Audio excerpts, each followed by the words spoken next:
ஏதாச்சும் ஒண்ணு பண்ணி இந்த குழந்தைங்களை இந்த சமுதாயத்துல வளர்ந்து காமிக்கணும் அப்படிங்கிற ஒரு நம்பிக்கையோட அன்னைக்கு தூங்கியாச்சு. ஆனா மறுநாள் காலையில எழுந்ததுக்கு அப்புறம் தான் இந்த சமுதாயம் கொடுத்துச்சு ஒரு சவுக்கடி. என்ன மாதிரியான சவுக்கடி அப்படின்னா, காசு பணம் இல்லை அப்படிங்கிற ஒரே காரணத்துக்காக நம்மளோட உறவுகளோட புறக்கணிப்பு கண்ணு முன்னாடி நான் அனுபவிச்சிருக்கேன். காசு பணம் இல்லை அப்படிங்கிற ஒரே காரணத்துக்காக உயிருக்கு உயிரா பழகிக்கிட்டு இருந்த என் தோழிகளோட அவமானம். என் நம்பரை கூட பிளாக் லிஸ்ட்ல போட்ட அந்த தோழிகள்லாம் இருக்கிறாங்க. அதையும் தாண்டி காசு பணம் இல்லைன்னு ஒரே காரணத்துக்காக அக்கம் பக்கத்தில் இருக்கிற நெய்பர்ஸோட ஏளனமான பார்வை, இந்த எல்லா சவுக்கடியும் மனசுல வச்சு தாங்கிக்கிட்டு அதுக்கப்புறம் ஒரு முட்டாள்தனமான முடிவு எடுத்தேன். நிறைய மேடைகள்லாம் அந்த உண்மையை சொல்றது. ஏன்னா என்ன மாதிரி நிலைமையில இருக்கிற யாரும் அந்த மாதிரி முட்டாள்தனமான முடிவு எடுக்கக்கூடாது அப்படிங்கிறதுக்காக சூசைட் அட்டன் பண்ணியிருக்கேன். இந்த சமுதாயத்துல இனிமேல் நம்ம வாழவே முடியாது. இத்தனை உறவுகளை காசு பணத்தை இழந்தப்ப கூட சாகணும்னு நினைக்கலங்க. ஆனா உறவுகள் எல்லாம் பணத்துக்காகவும் காசுக்காகவும் தான் என்கிட்ட பழகிருக்காங்கன்னு நினைக்கிறப்பதான் மனசு வலிச்சிச்சு.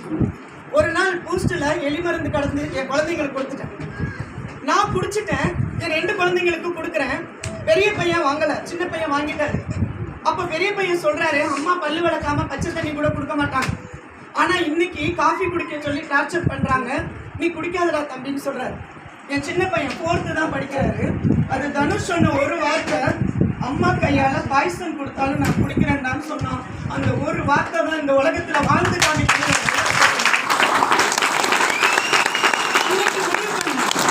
எந்த இடத்துல நான் வாழ்க்கையை தொலைச்சனோ, எந்த இடத்துல இந்த சமுதாயத்துக்கு முன்னாடி பணம் இல்லைங்கிறதுக்காக நிராகரிக்கப்பட்டு நின்னனோ, அந்த இடத்துல வாழ்ந்து காமிக்கணும்னு நினைச்சேன்.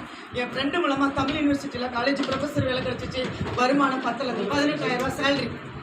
டியூஷன் எடுத்தேன். 10th + 2 tuition. காலையில் 5 மணிலேருந்து 8 மணி வரைக்கும் ஒரு பேஜ். திருப்பி 9 மணிக்கு நான் ஃபிங்கர் பிரிண்ட் வச்சுட்டு காலேஜுக்கு போகணும்.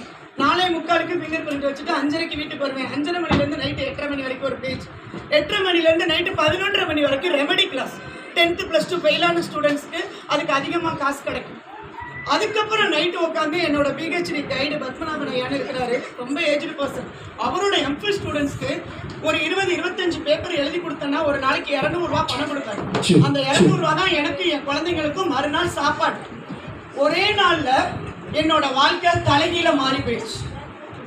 அப்படி பரபரப்பா போயிட்டு இருக்கிறப்பதான் எனக்கு ஹார்ட் பிரச்சனை வந்துச்சு. அப்பதான் எனக்கு வந்து ப்ராடக்ட் கொடுத்தாங்க, ரிசல்ட் எடுத்தேன், மீட்டிங் ட்ரைனிங் கூப்பிட்றப்ப எனக்கு எங்கேயாவது டைம் இருக்கா? காலையில் 5 மணிலேருந்து என்னோட ஷெடியூல் ஒரு நாளைக்கு 19லேருந்து 20 மணி நேரம் நான் ஒர்க் பண்ணேன்னா என்னோட மாத வருமானம் ஒரு 30-34,000. காலேஜ்ல இருந்து வர்றது, டியூஷன் ஃபீஸ் எல்லாம் சேர்த்து. 2 குழந்தைங்களும் இன்டர்நேஷனல் ஸ்கூல்ல படிச்சுட்டு இருக்காங்க. அந்த வாழ்க்கையை என்னால் ரன் பண்ண முடியல. என்ன பண்ணலாம் போயிட்டு அந்த நேரத்தில் தான் இந்த ஆப்பர்ச்சுனிட்டி கிடச்சிச்சு. கையில் எடுத்தேன். இன்னைக்கு நமக்கு எத்தனையோ மீட்டிங் ட்ரைனிங் கூப்பிட்டுருக்காங்க, நான் அவாய்ட் பண்ணியிருக்கேன், தெரியலங்க. ஒரு நாள் என்னோட குருநாதர் மிஸ்டர் சதீஷ் சார் சொன்னாங்க, மேம் நீங்கள் டிசி முடிச்சிட்டீங்க அப்படின்னாங்க. ஐடி போட்டுக்கிறேன்னு சொன்னப்போ நான் கேட்டேன், ஐடி கார்டு தான் போடுவாங்க போல இருக்கு, போட்டுக்கங்க சார்னு சொன்னேன். நிறைய பேஷண்ட் நான் அறிமுகப்படுத்திட்டு இருக்கேன். எனக்கு தெரிஞ்சவங்க எல்லாருக்கும் ஐடி போட்டுக்கிறேன், நாங்கள் எல்லாருக்கும் போடுங்க, ஐடினா ஐடி கார்டு, அப்படிதான் நான் நினச்சேன். எனக்கு தெரியல. ஒரு நாள் அவர்கிட்ட இருந்து ஃபோன் வந்து, மேம் நீங்கள் டிசி முடிச்சிட்டீங்க. ஓ அப்படின்னா என்னங்க சார் அப்படின்னு. கம்பெனியோட முதல் ரேங்க். ஓகேங்க சார். அந்த ரேங்க் எனக்கு பெருசாக தெரியலங்க. அந்த ரேங்கோட வேல்யூ என்னன்னு எனக்கு தெரியல. ஆனால் அந்த வாரம் என் அக்கௌண்ட்டில் 32,000 ரூபாய் இன்கம் வந்துச்சு. நான் எதுவும் பண்ணல. நான் பயன்படுத்தின பொருள் நல்லா இருக்குன்னு ரெக்கமெண்டேஷன் பண்ணுறதுக்காக ஒரு 32,000 ரூபாய் இன்கம் பார்த்துருக்கேன். ஆனால் இந்த இதில் என்னோட பர்சனலாக நான் டியூஷன் சென்டரு, நான் காலேஜ் ப்ரொஃபஸர் வேலையில் 34,000 ரூபாய் சம்பாதிக்கிறதுக்கு ஒரு நாளைக்கு 20 மணி நேரம் நான் ஹார்ட் ஒர்க் பண்ணுறேன். சூஸ் பண்ணேன். இனிமேல் யாரும் சொன்னாலும் கேட்கக்கூடாது. இந்த பிஸ்னஸ் நம்ம கையில் எடுத்து கண்டிப்பாக நம்ம கனவுகள், லட்சியம் எல்லாத்தையும் நிறைவேற்றணும்னு சொல்லிட்டு ஒரு 4 வரி கவிதையோட இந்த லைஃப்பை ஸ்டார்ட் பண்ணேன். என் பேரே வந்து கவிஞர் ரத்னான்னு சொல்லுவாங்க. நிறைய கவிதைகள் எழுதுவேன். எனக்காக நான் எழுதின கவிதை. நான் நல்லா இருக்கிறப்ப யாரெல்லாம் என்னை தூக்கி கொண்டாடினாங்களோ அவங்கெல்லாம் நிராகரிச்சப்போ அந்த கவிதை எழுதினேன். நான் கொடுத்த கனியை ருசித்து பார்த்த பறவைகள் கூட்டம், நான் பட்ட போது எச்சமிட்டு பறந்தது ஓட்டம், இது இலையுதிர் காலம், இறுதியும் இல்லை, வருவது வசந்த காலம், அது தொலைவில் மேல் எழுதி வச்சேன். அப்படி வசந்த காலமா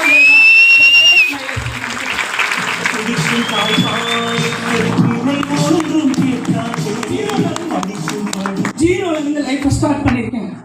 ஒரு வேளை சாப்பாட்டுக்கு நான் கஷ்டப்பட்டிருக்கேன், ஒரு டம்ளர் அரிசி இருந்திருக்கேன். ஏன்னா நம்ம பட்ட வழிகளை என்றைக்குமே மறக்க முடியாது.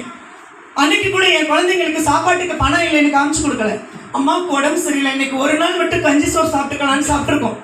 ஆனால் இன்னைக்கு அதே குழந்தைங்களுக்கு கடந்த 4 வருஷமா வீட்டில் சமையலுக்குலேருந்து சர்வெண்ட் வச்சு என்ன மெனு கேட்குறாங்களோ அதை சமைச்சு கொடுக்குற அளவுக்கு இன்னைக்கு சர்வெண்ட் வச்சு இன்னைக்கு பார்த்துட்டு இருக்கேன்.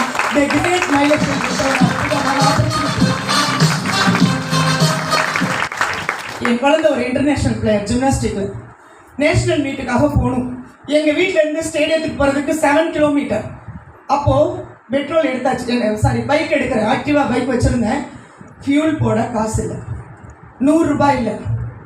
அதை யார்கிட்டையும் 100 ரூபாய் கடன் வாங்குற அளவுக்கு மனசில் தைரியம் இல்லை. நம்ம வீட்டில் குடியிருக்கிறவங்க எல்லார்கிட்டையும் 100 ரூபாய் போய் கடன் கேட்க முடியாது. என்கிட்ட இருந்தது 15 ரூபாய்.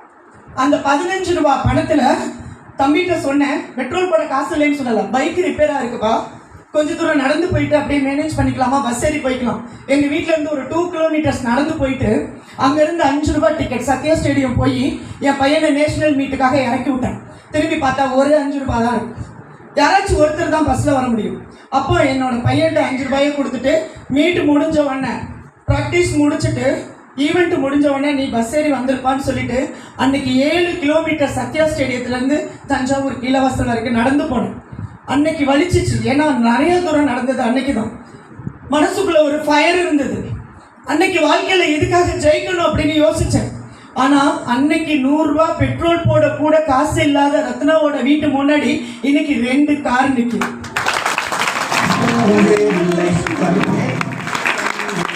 Tata Tiago car.